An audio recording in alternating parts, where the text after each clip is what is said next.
You ask Tiger to calculate. This deals with finding the midpoint between 2 points. The midpoint between the 2 points is -11, -7.5.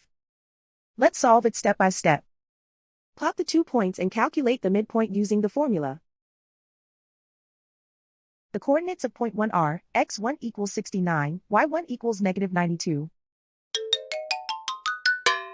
The coordinates of point 2 are, x2 equals -91, y2 equals 77.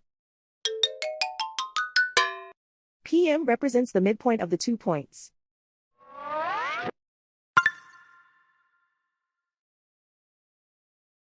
Use the x values in the midpoint formula to find the midpoints x. x1 equals 69. x2 equals -91. Simplify the arithmetic.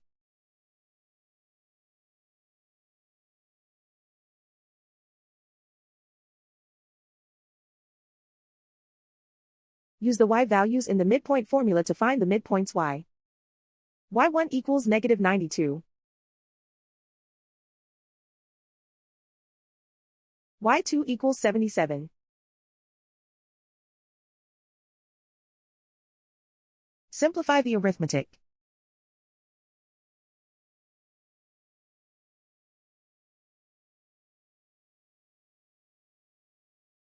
And so, the midpoint is -11, -7.5.